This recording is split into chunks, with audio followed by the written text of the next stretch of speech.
只因一句白班400，夜班5000，穷疯了的我直接入职殡仪馆，并承诺尸体跑了都给他背回来。可没想到第一个客户竟是我的前女友。咦，看着眼前裹尸袋上的名字，江瑞有点眼熟。喂，你干嘛？别乱来啊！同事的制止并无效果，裹尸袋就这么被拉开。哎，不是你咋在这？冰凉的裹尸袋内装的居然是他的前女友。恍惚间，他与死者的种种过往记忆如潮水般涌进脑海。我他妈服了，裹尸袋是能随便开的吗？要不是招的人出了事，是真不想招你们这种不懂规矩的人，自己作死，别把我也拉下水。江瑞对面那人骂骂咧咧地把袋子拉上，并双手合十，不停鞠躬，碎碎念着阿弥陀佛，有怪莫怪。江瑞也从呆滞中缓缓回过神来，眼中闪出些许落寞。对不起啊，哥，你知道他啥时候死的吗？这人瞪了他一眼，显然不打算回他。哥，那个她是我前女友，所以她是你前女友。他盯着江瑞看了好一会儿，表情似乎渐渐理解了江瑞，语气也缓和了几分。啥时候死的我不知道，不过这间停尸房的尸体全是无人认领，停满1年以上的。这么久，哎，原来你在这儿，难怪一直不回我呢。呢喃间，他摇头苦笑，像是自嘲，又像是无话可说的悲凉。兄弟，你看开点，死了总比跟人跑了好。说完，拍了拍江瑞肩膀，他给你搬吧，我去搬那边的，别耽误太久。谢谢哥。同事走后，江瑞再次拉开袋子，出神地看着里面，不知在想些什么。1年都没人认领，明明你也是个苦命人，怎么每次还笑得那么甜？谢谢你陪我说了那么多话。不知是麻木还是心痛过了头，他没多说什么，沉重到了声谢后，缓缓拉上了袋子。哥，把这些尸体搬上车是要干嘛？去当老师啊，大体老师为医学做贡献，你说尸体能做什么贡献？我靠，我前女友要被拿去解剖，不行，我不能让她被解剖。江瑞虽心善，也乐于助人，但为医学做贡献这事太大，他觉得孟小琪把握不住。哥，是不是无人认领的尸体才会被送走？要是我把他认领了，他就不用被解剖了吧？按理来说应该是这样，不过我就是个搬尸体的，其余的不太懂，这你得去问管事的。江瑞赶忙掏出香烟，打算一整包都塞过去，但刚递到一半，又赶紧收回，从兜里摸出300块钱。哥，我要认领我前女友，这是给你的辛苦费，辛苦你今晚先别搬她行吗？同事没接他的钱，江瑞以为是对方嫌少，忙又掏出了手机。哥，我微还有230，全给你，辛苦费。兄弟，你都混到来这兼职了，钱你自己留着吧。你这么惨还不嫌麻烦，要给前女友收拾。我罗飞敬你是有情有义的人，举手之劳的事，你把尸体放回去，咱们再重新搬一具就行。谢谢哥，谢谢哥。江瑞不停点头道谢，嘴里还一直念着辛苦费，要把钱塞给罗飞。辛苦费真算了，你拿半包烟给我呗。你一会倒是能走了，我还得忙活呢。这地儿也没个小卖部。闻言，江瑞一时有些为难。哥，不瞒你说，为了省钱，我买的假烟，最便宜的白沙，你还买假的？兄弟，再难你也不至于这么难吧？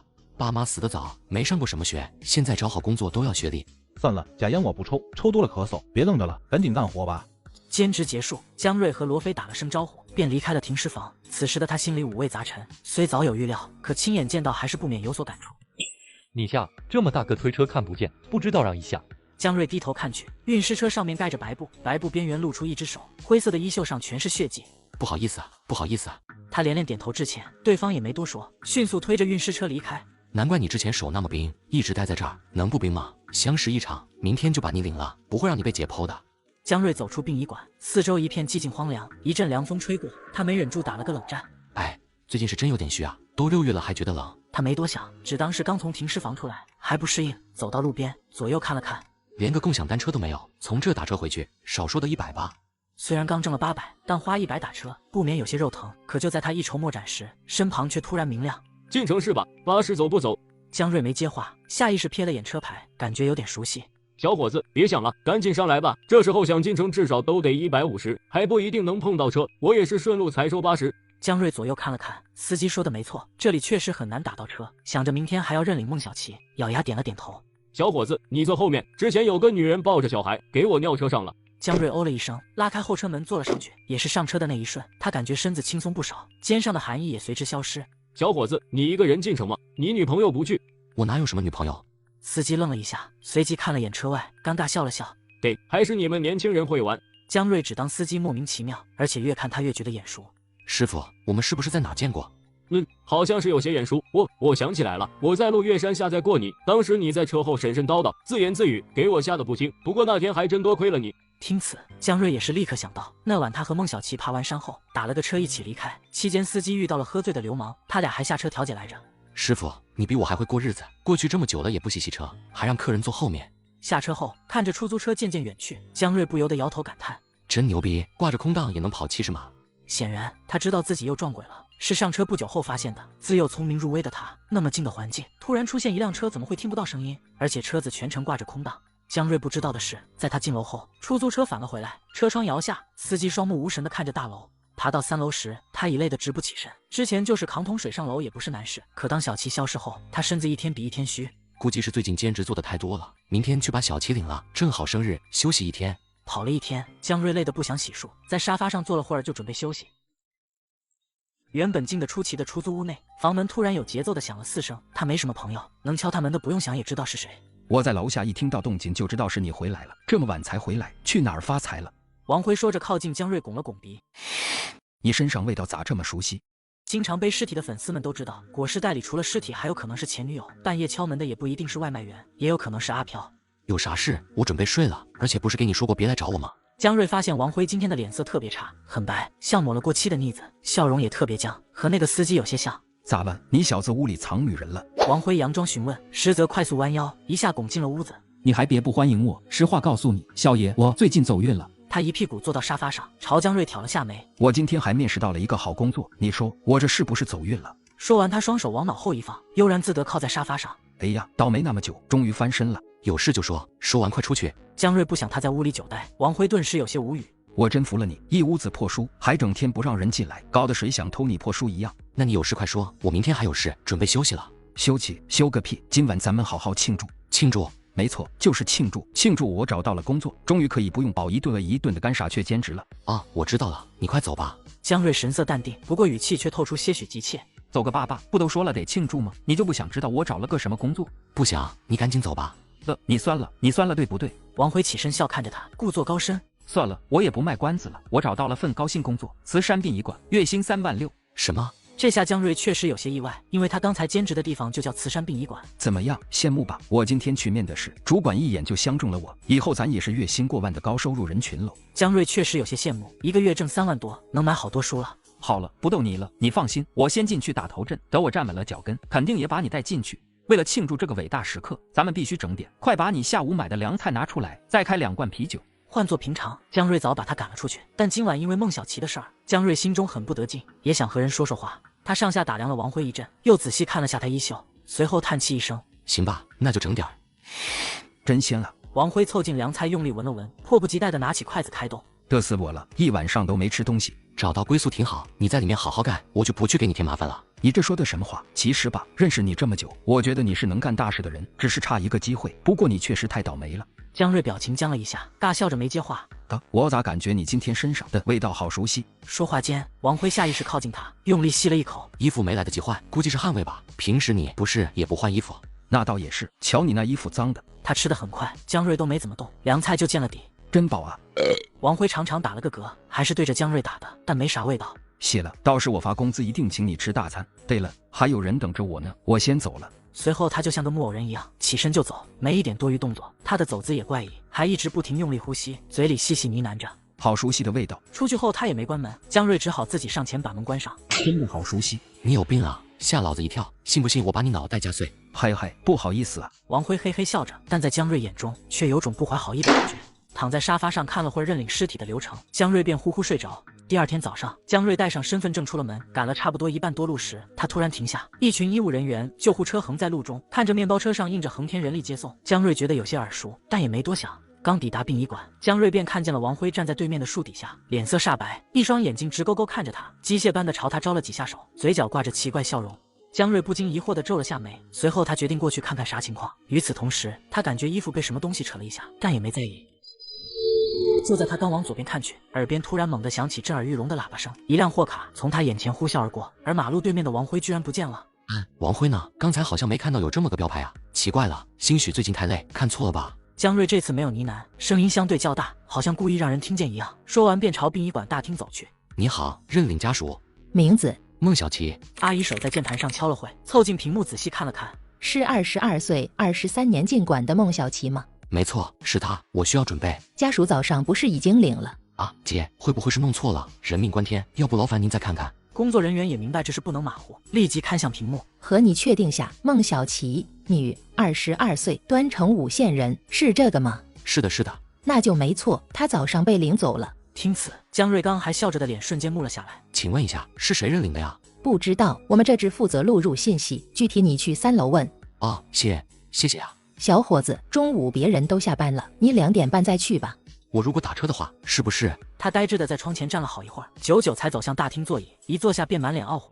我为什么要节约那一点点车费？为什么连给他收个尸也做不到？低语时，他眼眶逐渐发红。为什么？这一切都是为什么？从小到大，江瑞经常做一个关于天爵的梦，久而久之，他想要从书中找到这一切的答案，便开始研究关于道的书。先生，先生！突如其来的喊声将江瑞从回忆中拉回。啊，怎么了？先生，我看你脸色很差，没事吧？没事没事。应付一声后，他迅速起身离开，不愿被人看见这副模样。师兄，这人事半过河，恐怕活不过今晚，你是要救他吗？年轻男人看着江瑞背影，摇头轻叹。太晚了，3伙见面，鬼气入体，届时百邪缠身，救得了他一时，救不到他一世。江瑞到家时已是下午5点，一进屋就开始忙活着，忙前忙后小2个钟头，一桌丰盛晚餐摆在了桌上。该点蜡烛，吃蛋糕了，一晃20岁了。随后拿起筷子，蛋糕当主食，大鱼大肉往嘴里送着。上次兼职就和他说过，把赌戒了，哪怕戒不了，也别在过马路时下注。刚找了个工作，结果出门就被撞了。之前听他说有个读大学的妹妹，应该会把他领走吧。这顿饭足足吃了1个多小时。江瑞打了个长长的嗝，面露享受之色。舒服，这下不亏了。8点了，该准备了。说完，起身走进卧室，再次出来时，手中多了个纸箱子。他坐回沙发，将箱子放在脚边，之后开始惬意地刷着短视频。我应该能活吧？不，我一定要活。话音刚落，一阵轻微冷风从半开的窗户吹来，江瑞感觉有些发凉，情不自禁打了个冷战。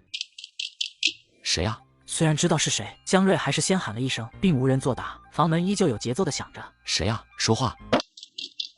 江瑞也没着急开门，他闭眼深呼吸了一下，随后缓缓睁眼看了看桌上的3块豆腐，接着又朝不停作响的大门望去。来了，别他妈敲了，敲坏你不赔老子阉了你！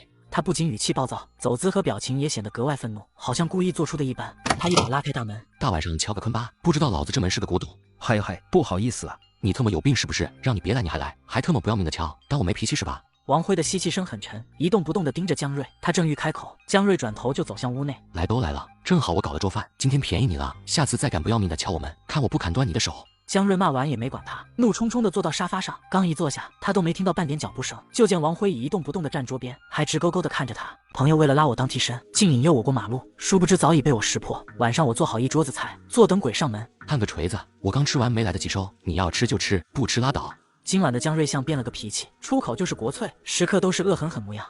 给我吃的，那不然给谁吃？除了你这屌毛，还有谁会来蹭我饭？赶紧吃，吃完老子要收了。王辉僵硬地转了下头，有些呆呆地看着一桌子丰盛饭菜。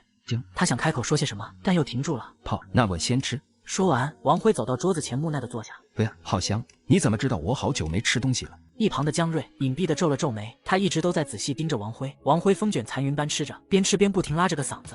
好好吃，好好吃。王辉吃得特别快，不到10分钟，一桌子饭菜便没剩多少。谢谢你，江瑞。即使我最近确实没钱吃饭了，不过你放心，我工资一下来就请你吃大餐。不急，来一支。王辉脸上已经有些不好意思，但还是接住了烟。江瑞前轻单手给他点燃，同时另一只手下意识用指尖触了下掌心，发现全是汗，前脚掌也不听使唤的撑起，微微抖个不停。谢谢你啊，江瑞。期间2人都没再说话，王辉惬意地吞吐着烟雾，江瑞则是后背直冒冷汗的仔细盯着他。王辉正想说点什么，江瑞又强撑着身子赶忙拿起桌上豆腐，来点不？今天磨的特别鲜。就这样，准备说话的王辉还是没能把话说出来，他2眼放光地盯着豆腐，还凑近不停地闻。香吧，老子今天挣钱了，请你吃，尽管吃。姜什么姜？这是豆腐，再不吃可不新鲜了。王辉的话再次被江瑞打断，他看着眼前白花花的豆腐，就像穷鬼看见发光的金子。好。王辉应了一声，便一把夺过豆腐，大口大口地往嘴里塞。好吃，好吃。一大块豆腐被他3、2口囫囵吞下，还露出意犹未尽的表情。江瑞，还有吗？没了。见他吃下后，江瑞深呼一口气，暗自紧绷的神经也松了一些。江瑞，殡仪馆那边我已经入职了，他们说可以带一个朋友，你跟我走，我现在带你去面试。没兴趣，不去。对面的王辉就像听不见江瑞说话般，继续重复着，声音哀怨且拉得很长。江瑞，我老板让你和我去入职，快走吧。不去，你特么聋了吗？江瑞，跟我走吧。王辉冰冷一声，竟要起身来抓江瑞，不过他却怎么也站不起来，而且手也无法动弹。江瑞，老板等急了，你快跟我走。走你老木，快跟我走啊！王辉猛然低沉一声，整个人也随着这声低吼骤然大变。你特么都已经死了，入毛线的值。王辉，怎么说也相识一场，既然你不仁，那就别怪我不义。江瑞大喊一声，他迅速朝纸箱子里摸去。是你逼我的。江瑞红着眼，一把全身漆黑的杀猪刀被他握在手中，慢慢的走到王辉身后。我答应过我爹，要好好活着。咬牙愤喊了一声，他便举刀砍向王辉。老子昨晚就知道你是鬼，大白天还故意把我往货车上拧，你真当我没看见你吗？你这个杂碎！随着黑气冒出，王辉不停地发出痛苦低嚎。这把刀是江瑞从一个杀猪匠手里买来的，之所以买它，是因为一次巧合下，他发现小七很怕这把刀。20年，整整20年，就差这一个晚上，为什么你要来啊？为什么？如同煤气罐泄漏那般，黑气猛地从王辉背上喷出。咦，我怎么在这？江瑞刀都举过头顶准备砍了，却听到了一声熟悉的话音。妈呀，江瑞你疯了！你提着这么把大黑刀干嘛？快把它拿远点！王辉刚看到探过来的江瑞，就做出一副恐慌模样。咦，我咋动不了？王辉，干嘛？王辉竭力想扭动身躯逃离，表情显得极度恐慌。他觉得眼前的江瑞格外危险，特别是那把杀猪刀，让他忍不住心生畏惧。瑞兄弟，有话好说，能先把刀放下吗？你不叫我去跟你入职了，不叫我见你老板了。入职？入什么职？你都知道了。没错，我确实是找到工作了，但是呢，瑞兄弟，我也才刚进去，更不认识老板，恐怕不能带你入职。不过你放心，我混熟了，一定向老板推荐。你能先把刀放下吗？江瑞总感觉哪里不对，手中菜刀依旧握得很紧。你是真不知道还是假不知道？知道啥？瑞兄弟。江瑞仔细盯着王辉的眼睛，试图从中发现什么。你真不知道你死了？死了？瑞兄弟，你开什么玩笑？我刚找到工作，怎么会死？是吗？那你看看你的手，你再看看你嘴边挂的是啥？看手，我手还能？我手咋变这样了？肉呢？我他妈肉呢？我靠，这什么玩意儿掉在这儿？我的眼珠！别嚎了，你真不记得昨天发生了什么？你好好想想。昨天我记得面试成功后，他们让我当晚入职，我特别高兴。但那时候离上班还有一会儿，我就在大厅坐着玩手机，之后就听到外面有人叫我，我就想着出去看看。我越走越近，模模糊糊看到一个女人。就在我想要看清她时，突然听到了汽车的喇叭声。我擦，我被车撞了！他突然大呼一声，惹得江瑞白了他一眼。我真死了！说话间，他声音都开始颤抖，完全不愿相信这个事实。当时我飞了出去，完了，我真死了！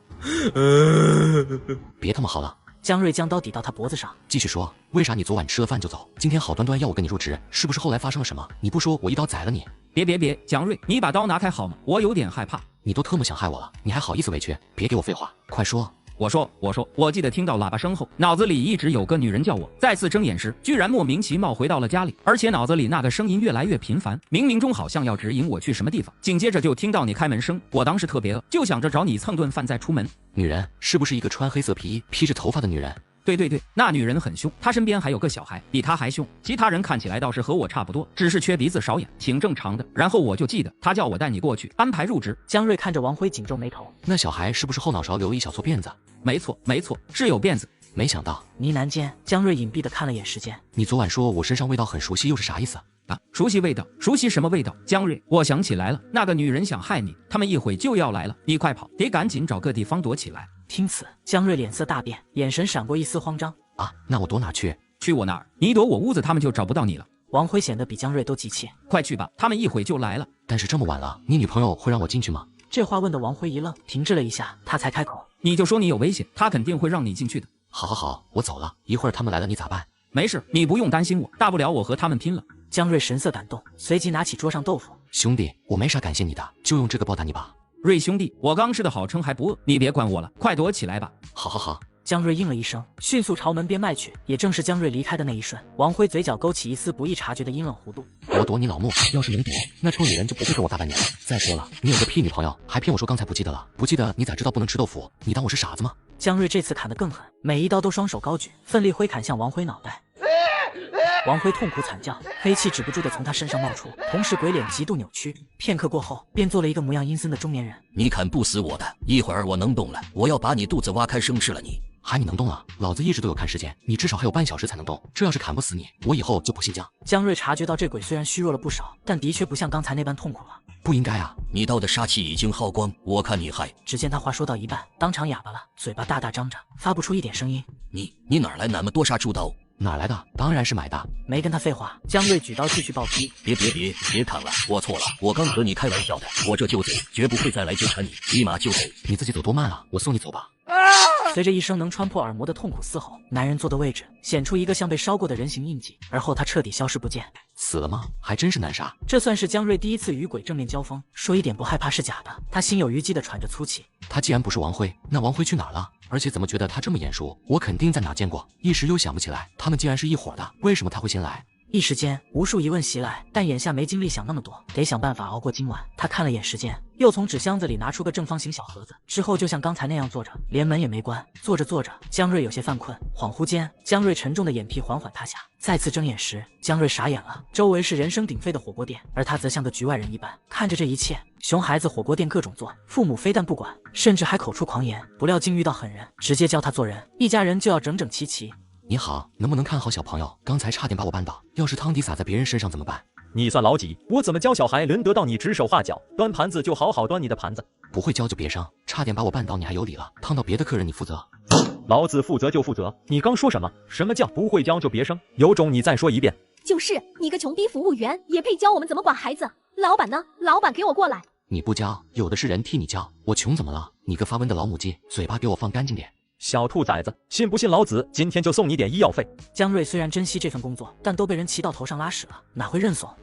老杂毛，老子今天非要杀了你！这一巴掌彻底激怒江瑞，刚准备还手，便被同事死死拉住。男人见此更是嚣张，还想继续冲上来打，却被经理拦住。老板，实在抱歉，年轻人不懂事，我替他给你赔罪。今天这顿给你免单，你别和年轻人计较。期间，男人仍在骂骂咧咧，经理则是不停道歉。10分钟后，经理找到江瑞，没有责怪，只是叹了叹气，告知他被开除了。OK。江瑞也没多说，脱下衣服就走。反正他也不是第一次刚找到工作就被开除。刚走出后厨，便在自助水果区看到了熊孩子。他拿起苹果咬一口，又放回去，一直重复。江瑞灵机一动，嘴角挂笑的朝男孩走去。小朋友，你真棒，你爸爸也厉害，刚才我都被你爸打了。男孩没说话，表情却已经透露着得意。我和你说，你爸是这里面最厉害的人，谁都不敢惹你。你要是不信的话，你想干嘛就干嘛，看谁敢管你。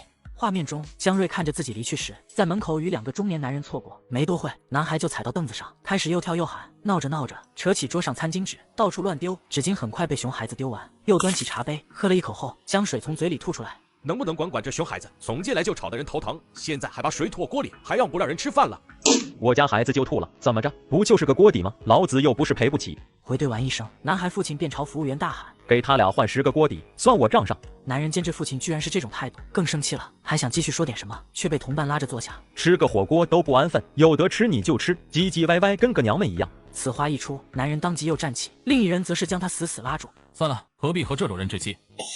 卧槽！刚才还在拉同伴的男人瞬间暴怒，他一步上前，蛮横将男孩从沙发凳上揪过来。老子特么叫你脱！他抓着男孩脑袋，直接就往那滚烫的火锅里按。男孩父亲大惊失色，赶紧冲过来制止男子。在他还没反应过来时，男人掏出一把跳刀，对着男孩父亲连捅去。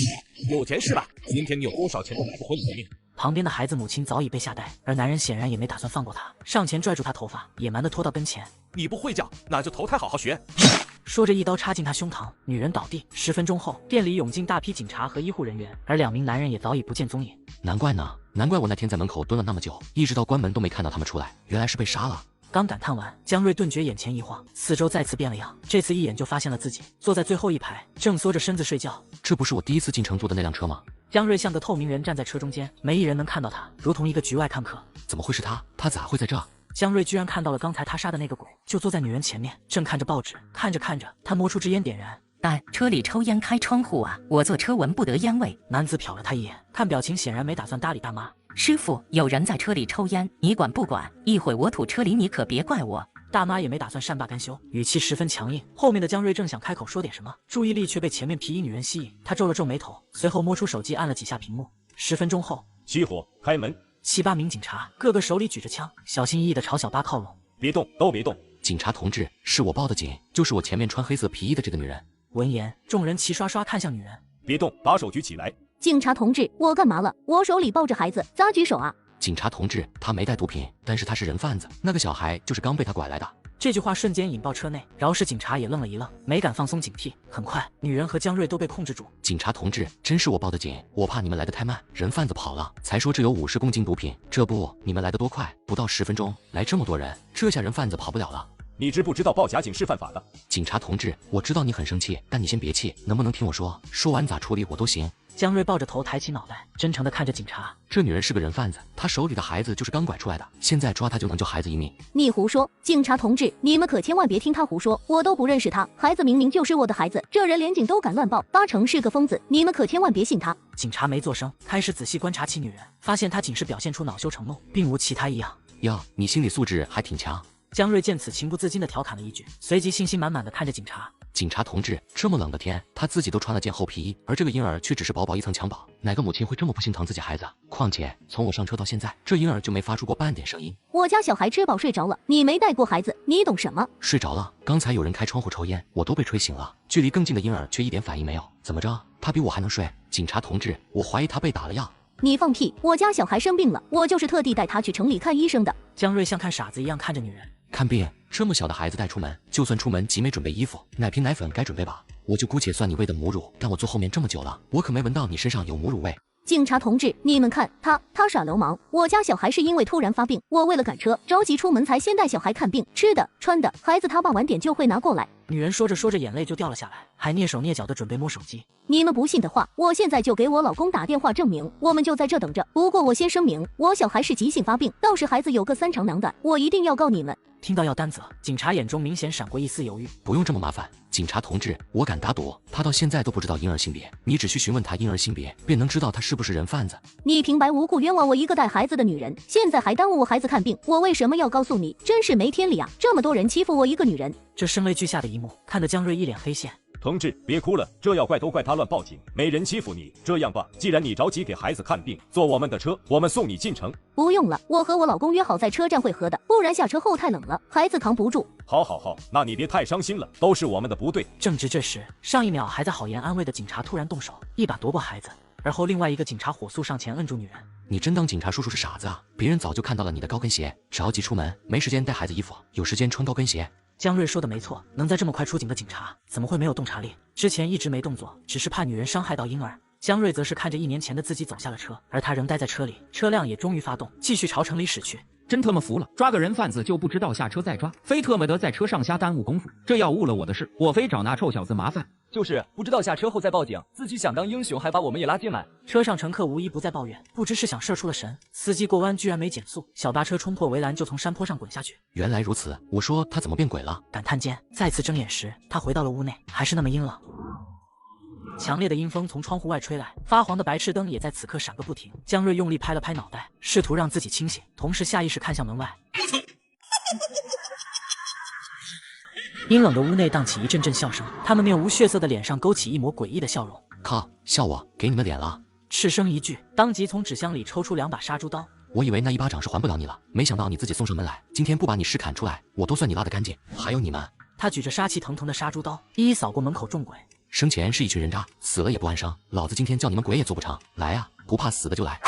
怒吼间，他奋力挥舞了2下杀猪刀，整张脸也怒得涨红，眼中杀气明显。站着干嘛？有本事进来！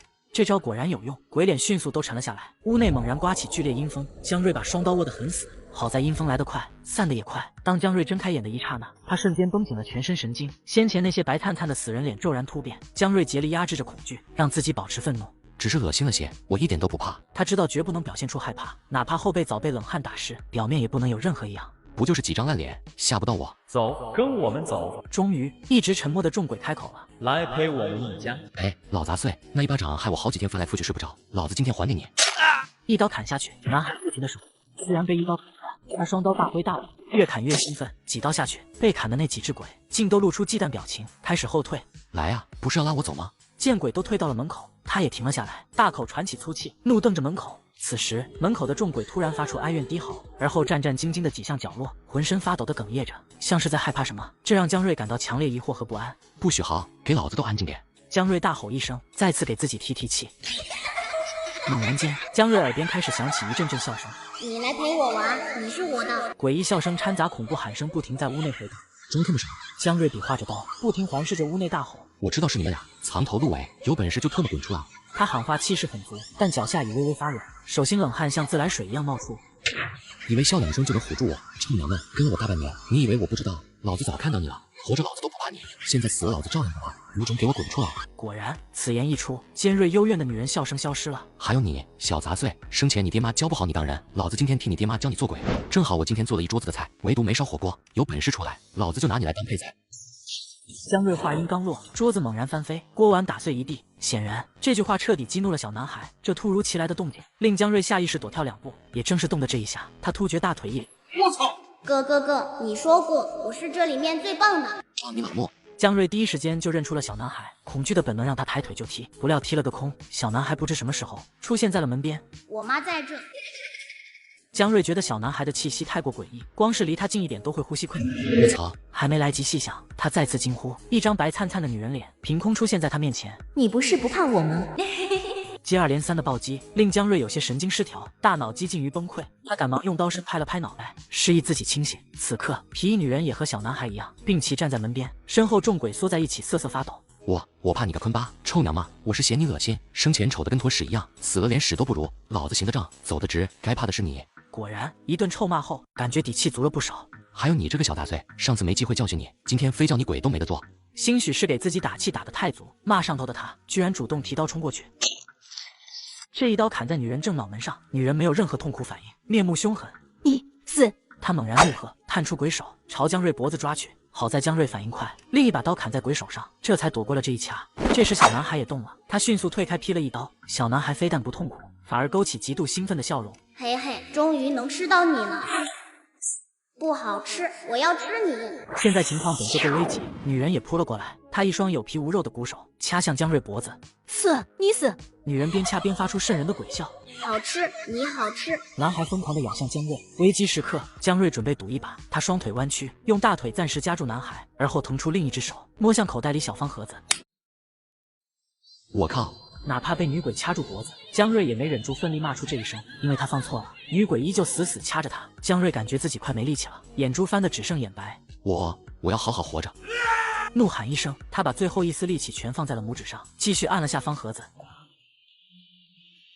好难听！他尖锐的低哑声带有些许痛苦。脖子上的束缚感消失，江瑞终于松了口气，但危机还没解除，他不敢大意。小杂碎，你懂什么？给老子好好听！他死死夹住小男孩，再次抄起杀猪刀，发疯似的砍过去。你以为我不知道那撕掉我脚背的箱子是你推起来的？你是不是觉得你很幽默？你们两个败类，其实我早就看到了你们。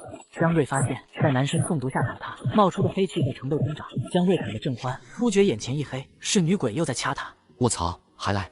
他举刀往后砸去，顿时发出滋滋滋的腐蚀声响，剧烈疼痛让他缩回了手。哈哈哈，来！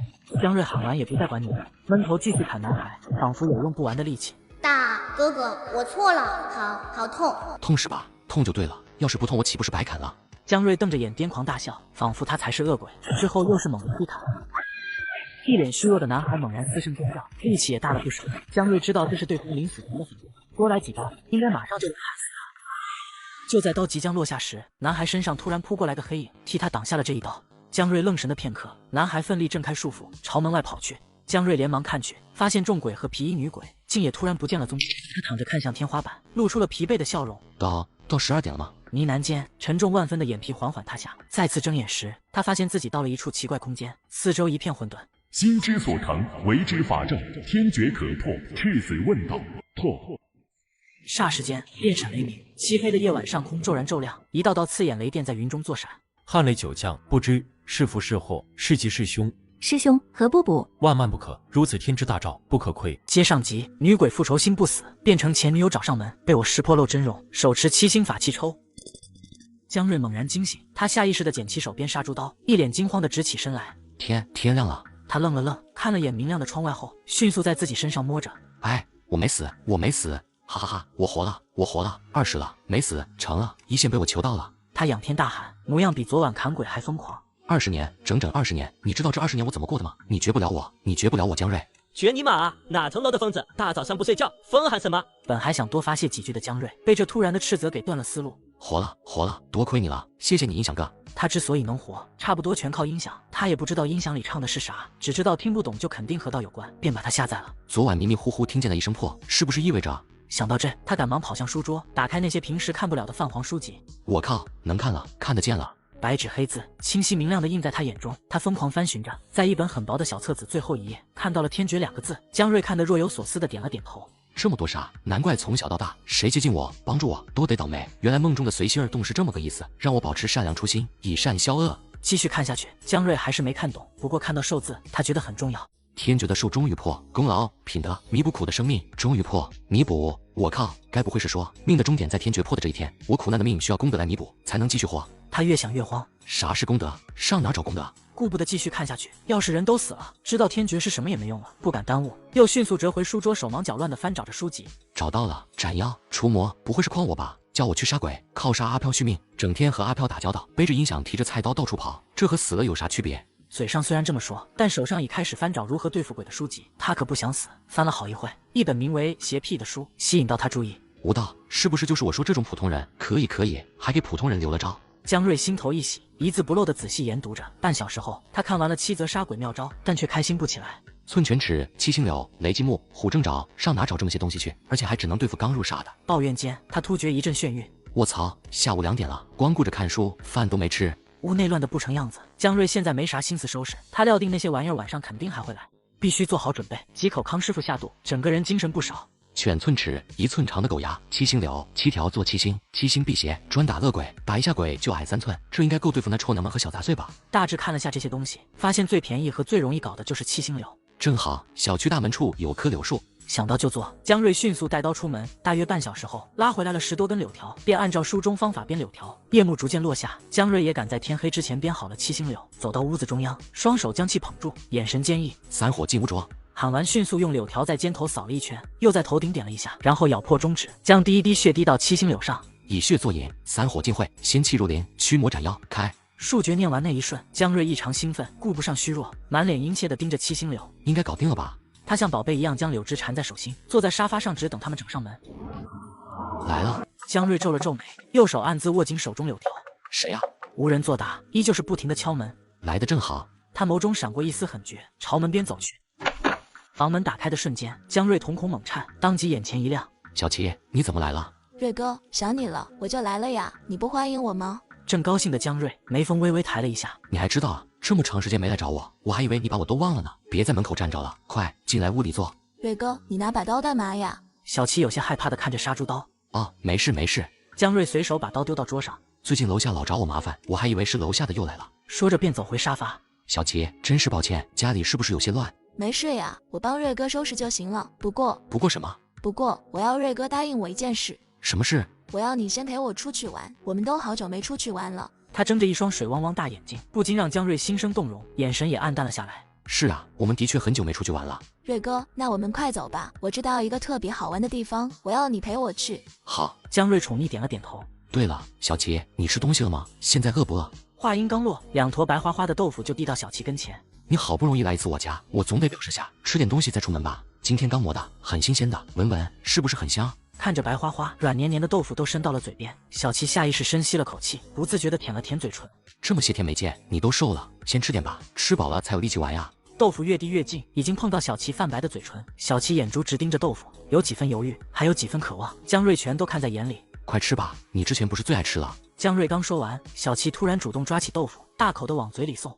对，多吃点，全都吃完。江瑞一脸激动地看着，脸上高兴，心里则是嘀咕：这玩意儿真有那么好吃吗？看着小琪3两下就吞了一块，江瑞眉眼开始挂着笑。臭娘们，好吃吗？吃得正欢的小琪神色一怔。瑞哥，你说什么呢？什么臭娘们？江瑞没说话，拿起桌上的杀猪刀，笑看着他。说你傻吧，你知道编着花样来骗我。说你聪明吧，你一点功课都不做就下脚。瑞哥，你在说什么？我怎么听不懂？哎，我怎么动不了了？瑞哥，你对我做了什么？小琪嘴上这么说，可脸上并无慌乱。就在江瑞举刀时，他突然跑向沙发，抓起音响就丢出窗外。今天你是我的了。小琪原本可爱的脸，霎时间冒出黑气，原本温和的双眸也化作漆黑霜冻。你死！卧槽，这威力！只见刚才还龇牙咧嘴的皮衣女鬼，像被人打伤了腰子，惶恐地趴在地上，身子在不停颤抖。江瑞如获至宝地盯着手中柳鞭。臭娘们，装吃豆腐引我掉以轻心，你看豆腐时的眼神都被我看穿了，还和我装？他亲眼见过报纸鬼看豆腐的眼神是那般的渴望，可发现皮衣女鬼看豆腐时的眼神犹豫了，他就另做了打算。怎么样，还想不想再来一遍？不要！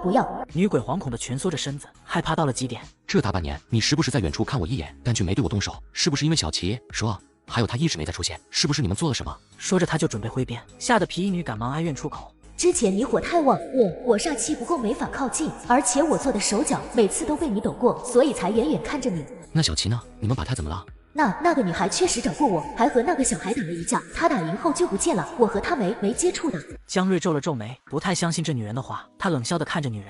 你说我要是再来一遍你会咋样？闻言，皮衣女整个人猛地发抖，扯着哀怨的抽泣声连连摇头。不想被打是吧？那你就老实回答我几个问题，答完我就让你走。你最好别骗我，不然……不会的，我都说。皮衣女完全被吓破了胆，不知道她刚经历了什么才会如此害怕。你当时不是被抓了吗？怎么变鬼了？那群接任说我是人贩子，趁我睡着用牙刷插我双眼。得，你活该。后面的我不想听。我来问你，昨天来的那群鬼里面有个叫王辉的，是不是你害的？皮衣女怔了一下，没做声。说话。是。我就搞不懂了，你找我是因为我让你被抓，他和你又无冤无仇，你害他干嘛？你吃饱了撑的。他身上有你味道，而且他能听到我声音，是因为他火快灭了。有我味道？他之前也说我身上味道很熟悉。至于后面这句火太低，江瑞则是没懂。别人火地关你屁事啊！他现在哪里知道，火既是命也是运，命有长短，运有大小，火快灭也就意味着命运到头了。女人不出手，王辉也会因别的而死。昨天中午引我过马路的那个是不是你？不是，我中午不敢出来的，应该是别人，大家都想先杀你。为什么？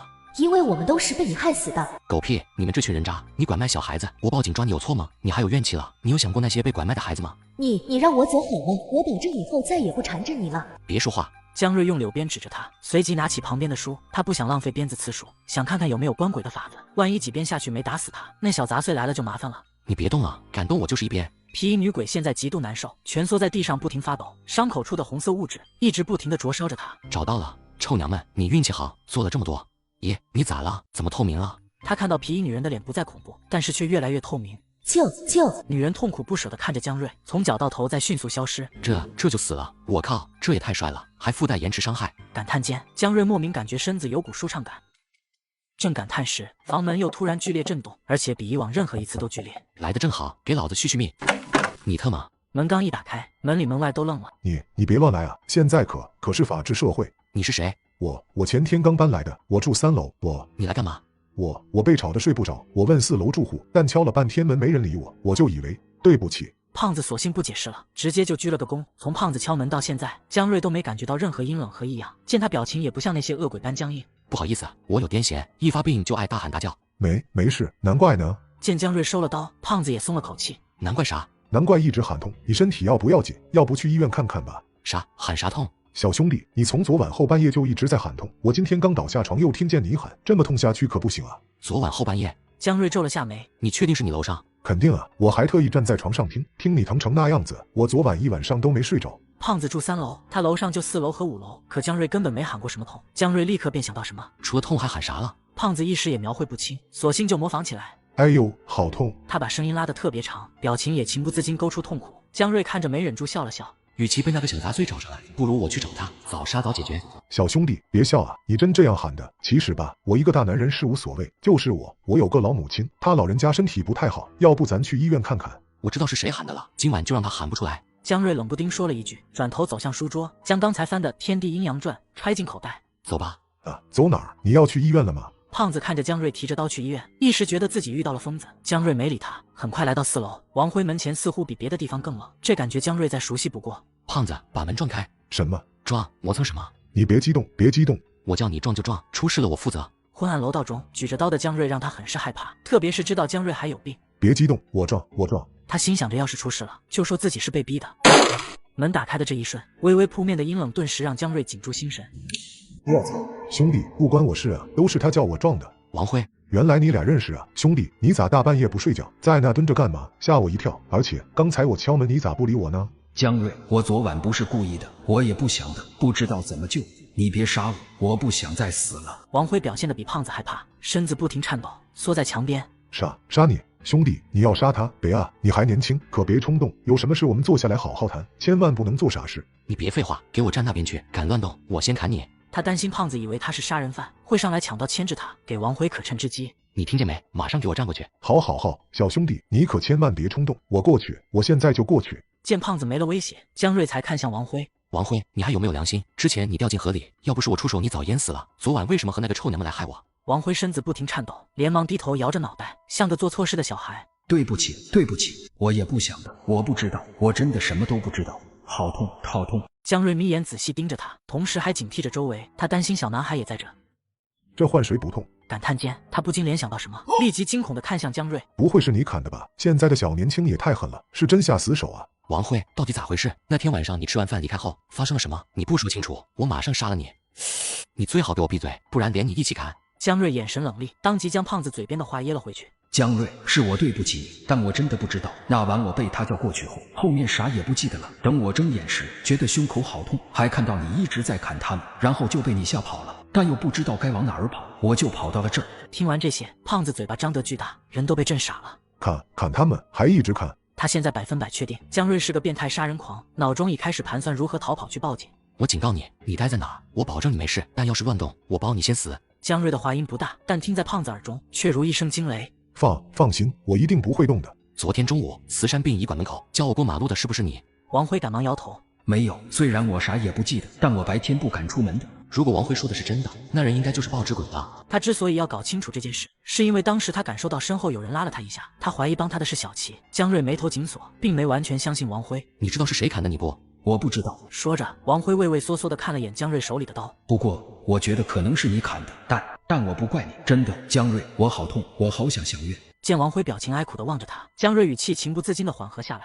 那你知不知道你已经死了？这次王辉没接话，眼神迅速闪过一阵落寞。看来你知道了。那你前天来我家吃饭那会儿，你知不知道？不知道。那会儿我还纳闷，明明刚刚才面试完，不知怎么的2下就跑了回来，然后当时觉得特别饿，身上又没钱，就想到了你。对此，江瑞白天看到过，横死之人带着一身怨气，是不知道自己已经死了的，除非怨气化了。那你为啥去找那个女人？我也不知道，我在你家吃到一半，就感觉一直有人喊我。江瑞这时彻底懵了，他无法理解为什么有人喊就得去，殊不知王辉是被那女鬼害死，还带着怨气，自然会被那女鬼控制，而江瑞那一刀刚好砍掉他的怨气，便令他清醒了过来。江瑞，我真的好痛，也好想小月。痛你活该，你想他，去看他不就行了？我找不到路。二人一问一答，把一旁的胖子下巴都惊掉到地上。死了，还前天。看着脸色煞白的王辉，再结合之前听到的那种哀嚎声，他壮着胆子小声问：兄弟，你死了？王辉缓缓转头，脸色煞白地盯着他。对啊，每到夜晚，楼上就会传来哀嚎声。为了查明真相，当我来到楼上时，才发现一切竟然都是骗局。江瑞，你能帮到我吗？我好想见小月，而且我不想在这待着了。我觉得我有要去的地方，但不知道怎么去。你说的是去轮回？我不知道，但我待在这很不舒服，我不想待在这。一时间，江瑞陷入纠结。他原本打算问清楚后就把他杀了，但看他这个样子，有些于心不忍。你这有香没？王辉愣了愣，随后指向前面箱子。抽屉里有，你拿香干嘛？还能干嘛？帮你见小月，送你去轮回。真的？你真的能帮我吗？你怎么突然不痛了？你别过来。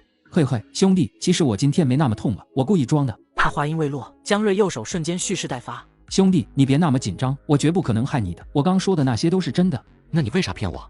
昨晚我莫名其妙跑回来后就知道自己死了，而且一直良心不安，想回去看看你。不过你屋子里那声音听得我很不舒服，就没敢去。这和你骗我有啥关系？当然有关系了。刚才我感觉到那女人又来了，但突然又不见了。我觉得是你把她杀了，就想着你连她都能杀，应该能帮我吧，所以我就叫了2声，想让这个胖子去找你。话说到这，王辉是又严肃又真诚。江瑞，我发誓我绝对没想害你，也不想害别人，但我在这待的实在不舒服，你帮帮我行吗？我想去见一见小月。然后他为了证明自己，还主动推到墙角，把双手举得老高。你最好没骗我。江瑞冷了他一眼，盯着他缓缓走向抽屉，拿出一把香。你先等会儿，我现在还不会，等我学会了帮你。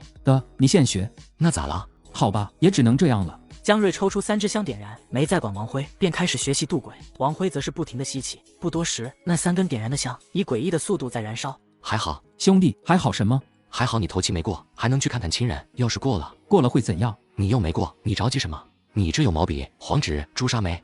王辉摇了摇头，无奈地看着他，表示压根不知道这些是啥。送你下去的话，3根香就能搞定，但送你去见小月得要那几样东西。没别的办法了吗？有，不过得要有道行，但我没有。那咋办啊？江瑞，你一定要帮帮我，我爹妈死得早，小月是我唯一的亲人，不看她一眼，我放心不下的。没有的话，去买不就行了？不过今天太晚了，明天买了再送你去。对哈，我一着急都忘了。对了，江瑞，我刚想起来个事，我觉得必须和你说一下。啥事儿？那晚我去你那吃饭，当时看到你肩膀有2个手印，手印的味道不是那皮衣女人的，也不是那晚被你砍的那些鬼的，我觉得你要小心点。什么味道？是不是有点像中药味？不是，是一股女人的香水味。香水？女人？江瑞开始回忆起从殡仪馆回来那晚，当时没见着什么女人，也没闻见啥香水味啊。突然他想到什么。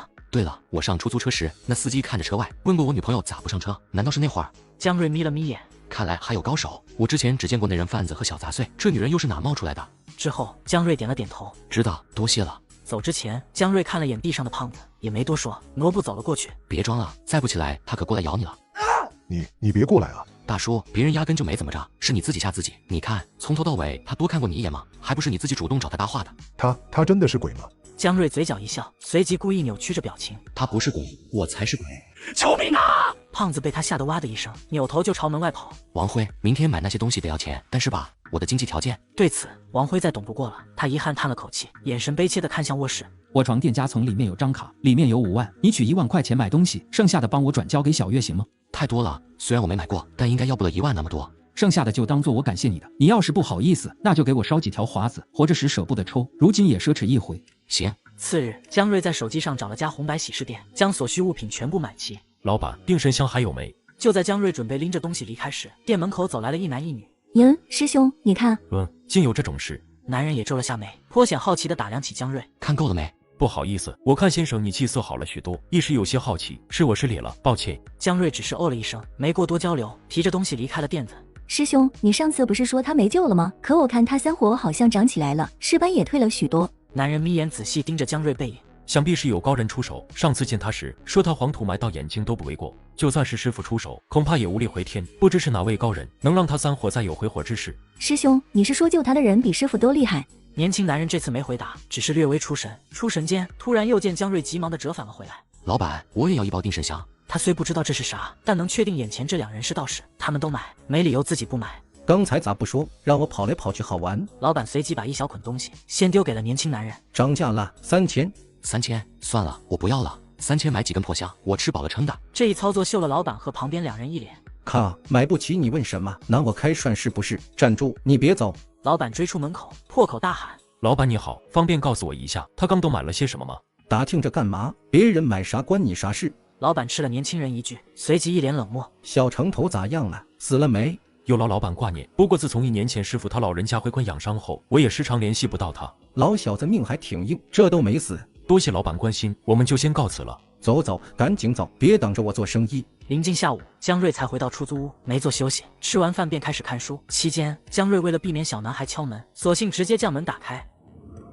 看得正起劲，屋内突然升起一阵冷悠悠的凉风。兄弟，我能进来吗？江瑞点了下头，站起身来，冷不丁地说了句：今天我看见你哥了。我哥？我靠，你不会是被骗了吧？我哪有什么哥啊，我就一个妹妹啊！你不会把钱都给他了吧？见他一脸急切的模样，江瑞笑了笑：逗你的。说完，他藏在身后的右手也松了松。靠，快被你吓死了！兄弟，我啥时候能见小月啊？现在。江瑞将早已经备好的黄纸、毛笔、黑墨还有香拿出。告诉我你的生辰八字，再把你妹妹地址告诉我。王辉一边说，江瑞一边用毛笔写，写好之后便将黄纸点燃。魂归故，子见金，赤。火焰是蓝色的，且烧得很快。刚一烧完，江瑞又迅速点了一根香。也正是此刻，王辉开始左右张望着。小月学校，小月学校在那边。知道了，我知道怎么走了。他兴奋地看向窗外，不停喊着：去吧，香烧完之前必须回来。见到他后，站他枕边说你回来了，就能入梦。王辉激动地点着头。好累，好累，我先去了。话音刚落，一阵凉风往窗外吹去，王辉便不见了踪影。他走后，江瑞继续看书。家鬼还能这样？这一篇讲的是人养的鬼，家鬼又称邪鬼，是指在人为干涉下形成的鬼。这下勾起了江瑞兴趣。五鬼运财，同音冻灵，三鬼抬床，怎么感觉像邪术？不对，哪有邪术，只有邪人。自语几句后，他又扎进书里，看得神色飞舞，如同发现了新大陆。正看得起劲，又是一阵阴风吹来，江瑞当即握紧右手，看向门外，同时也看了眼烧着的香。该回来了吧？自语一声，见门口没啥动静，江瑞起身拿起杀猪刀。好痛！门外断断续续传来凄惨抽泣。江瑞看了眼手中七星柳，而后缓缓朝外面走去。谁在那儿？黑影动了动，缓慢转过头来，江瑞一眼就认出了他，是那个小巴司机。救我，我好痛！我只是报警抓了个人贩子，不料却导致车上99人全部丧生，而司机变成鬼，为了报复我，故意设下圈套引我上当，我也只好将计就计。怎么救你？那个小孩疯了，他把他爹都吃了，还把车里几个人也吃了。刚才还想吃我找不到地方躲，所以就躲到了这。求求你救救我！说着他就准备贴过来，不过看到江瑞高高举着的杀猪刀，又停下了脚步。躲我这有用吗？要我怎么救你？有用，他追了我很久，我情急之下就往你这跑，一进楼他就不敢进来了，现在只敢在楼外面守着。他在楼外面？江瑞突然想到什么，该不会是因为这个王辉才一直没回来吧？那我要怎么救你？你把他杀了就能救我了。好，我救你。江瑞想都没想就应了下来。那你带路，走前面，我这就下去砍了他。司机完全没料到江瑞这么好说话，眼中闪过一丝惊喜，迅速站了起来。好，你真是好人，我这就给你带路。等会儿我去拿个东西。江瑞迅速折回屋内，拿了个小盒子揣在兜里。带路吧。司机忌惮地看了眼小盒子，好，他就在楼外面那个树下。你这么厉害，一定可以杀了他。司机声音虽然又沉又哑，但能感觉到他有些兴奋，没了先前那种凄惨落魄。很快，一人一鬼前后走出大楼。在哪呢？就在那儿，就在那儿。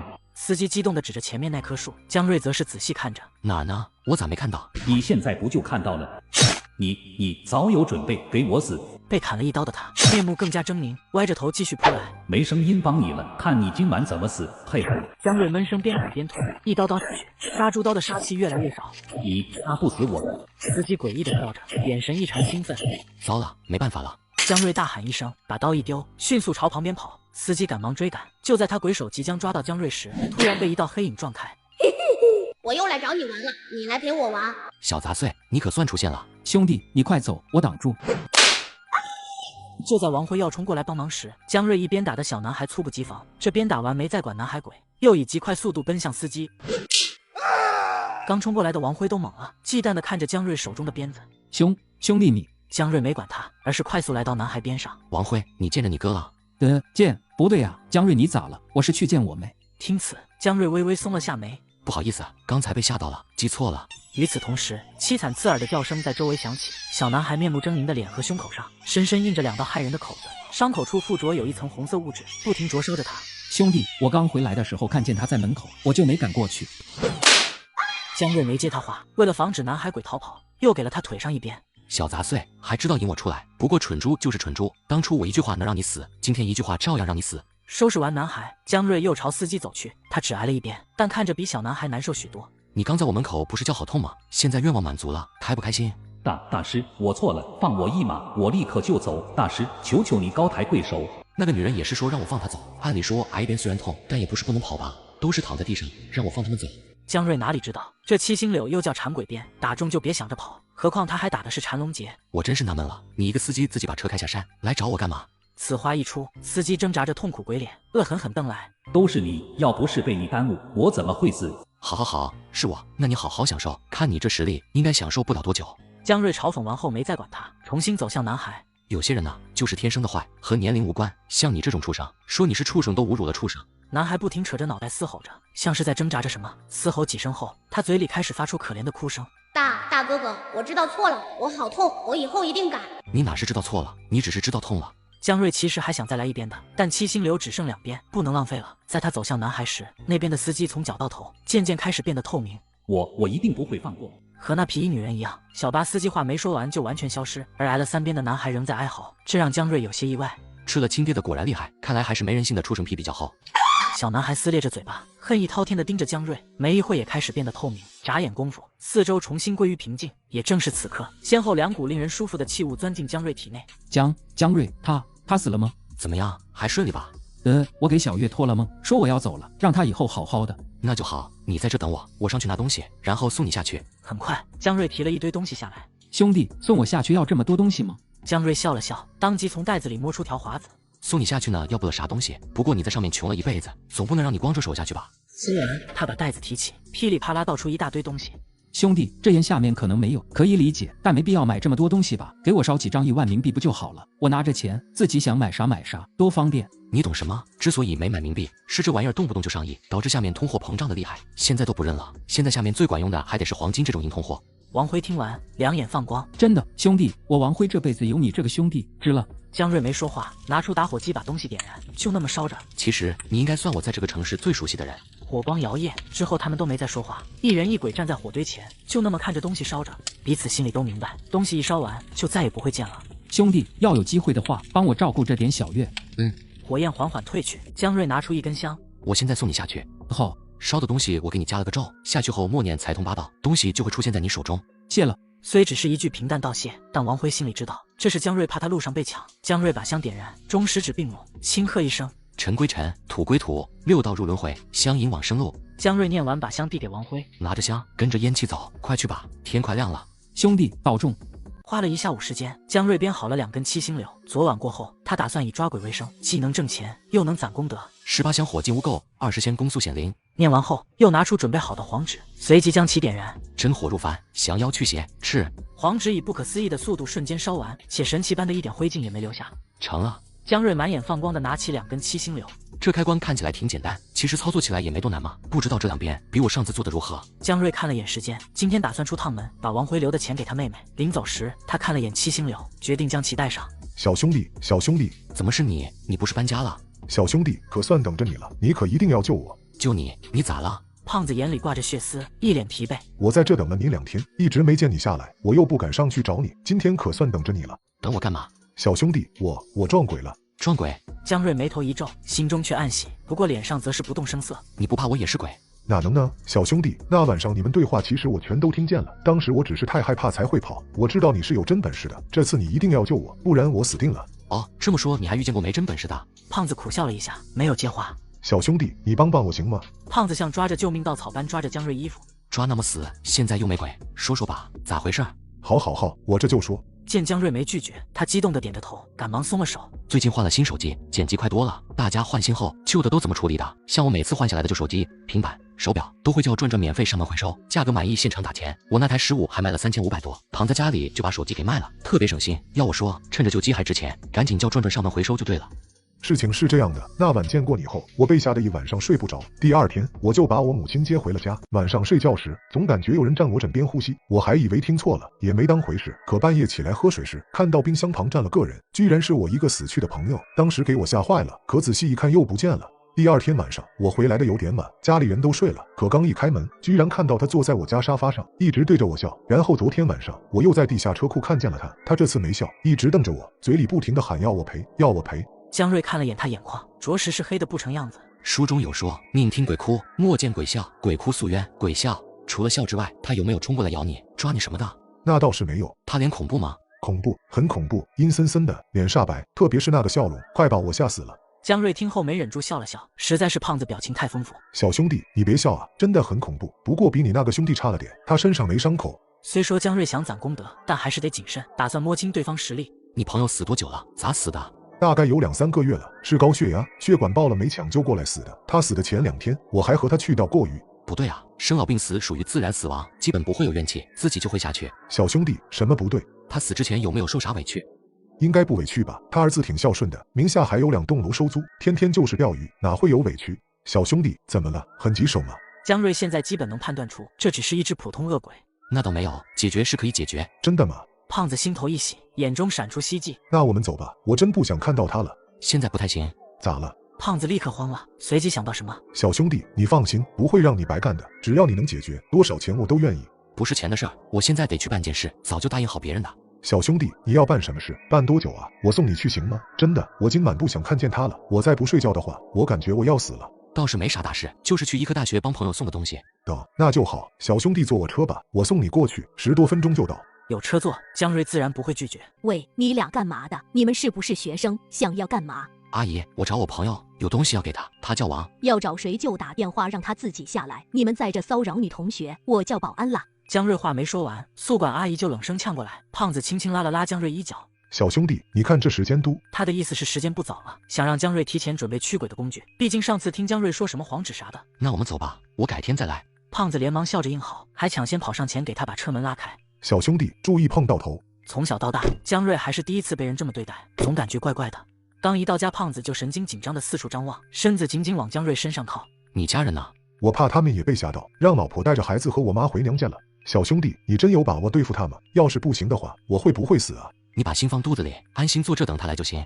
小兄弟，你要去哪儿？还能去哪儿？去躲着呗。我要在这儿，他不敢来咋办？那不得在这坐一晚上。你就在沙发上坐着，他没出现前别发出声音，他一出现我就会现身，放心。江瑞拍了拍他肩膀，安慰一声后走进里屋。原本关着的窗户诡异的自动缓缓打开，屋内气温降了几分。胖子吓得四处张望，一只手紧紧捂住自己嘴巴，不让自己出声，故意吓人。既然温度变了，说明他一定是来了，不过看不到他，就说明他不在屋内。一念至此，江瑞略微思考后，直接大摇大摆地走了出去。小兄弟，你怎么出来了？不用担心，那个鬼很怕我，他不敢来了。啊，真的吗？胖子顿时一喜，赶紧站起来，不过很快又皱起了眉。那如果你没在了，他还会来吗？江瑞则是瞥了眼大门处，声音嘹亮：“他已经被我吓破了胆，不敢来了，放心吧。”话音刚落，屋内猛地吹起一阵阴风，比刚才大了数倍。我要你赔！我要你赔！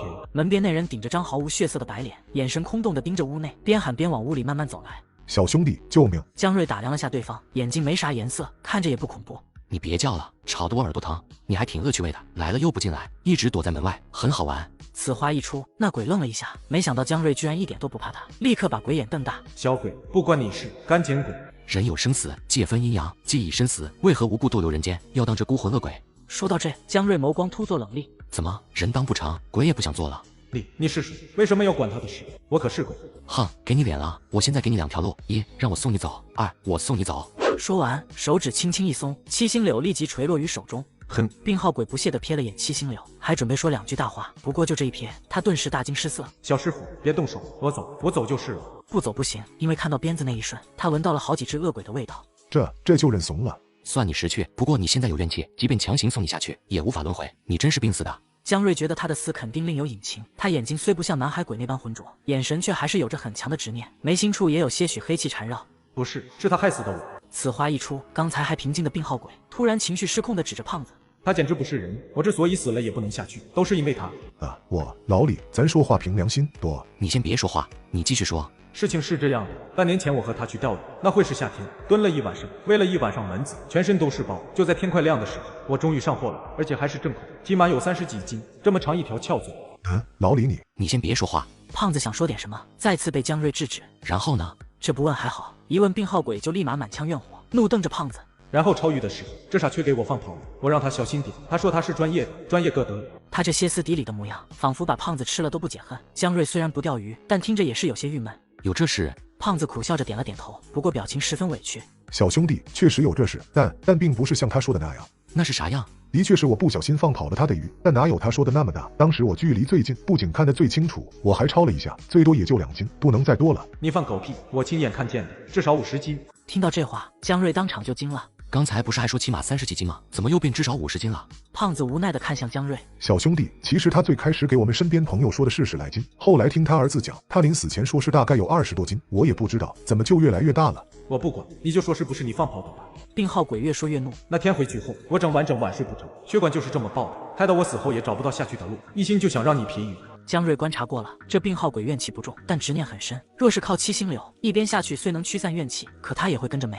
怎么说你们也算朋友一场？你知不知道这样会害死他的？我没想害死他，我就想他陪我，我好下去。既然如此，那你明晚再来，我让他准备好鱼，你了完心愿后，我再送你下去，如何？真的？江瑞点了点头。放心，我说话算话，你赶紧走吧，你在这待得越久，对他伤害越大。好，多谢小师傅，我这就走。随着屋内一阵凉风吹过，周围也不复刚才那般阴冷。